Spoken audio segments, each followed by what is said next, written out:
বৃত্তিবাড়ি যাওয়ার আজকে পুল একটা উদ্বোধন হওয়া, কি বলবেন? আপনারা সবাই জানেন যে বৃত্তিবাড়ি এরকম একটা গ্রাম পঞ্চায়েত, এরকম একটা গ্রাম যে দুই সাইডে নদী থেকে ঘেরা। এক সাইডে সনকোষের কিছু ছোট নদী এবং এক সাইডে আসাম থেকে আসা সনকোষের সব থেকে বড় নদী।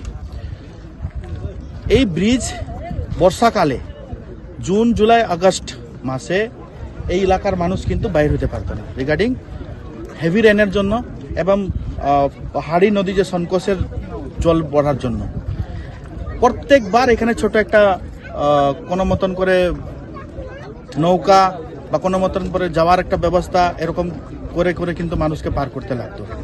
দীর্ঘদিনের ডিমান্ড এই গ্রাম পঞ্চায়েতের এই ব্রিজের ছিল এবং আমি ধন্যবাদ জ্ঞাপন করি ফরেস্ট ডিপার্টমেন্টের প্রত্যেকজন অফিসার্সকে, যাদের জেএফএমসির ফান্ডের মাধ্যমে ফরেস্ট ডিপার্টমেন্টের মাধ্যমে ডিএফডি ওয়েস্ট আমাদের সাথেই আসছেন, ইস্ট আছেন দেবাশিস বাবু, তার সহ এডিএফও আছেন, রেঞ্জ সাহেবরা আছেন, কলকা এবং কুমারগ্রাম, সবাই মিলে আমরা মিলিত আকারে আজকে ইনোগ্রেশন করলাম।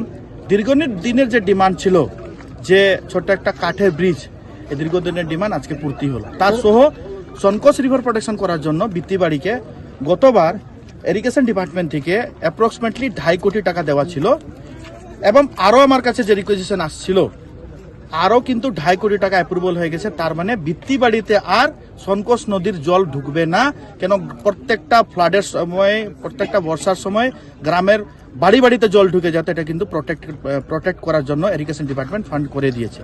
তো ওদের দীর্ঘদিনের যা যা ডিমান্ড ছিল আমরা এটা পূর্তি করেছি। আমি ধন্যবাদ জ্ঞাপন করি মাননীয় মুখ্যমন্ত্রী মমতা বন্দ্যোপাধ্যায়।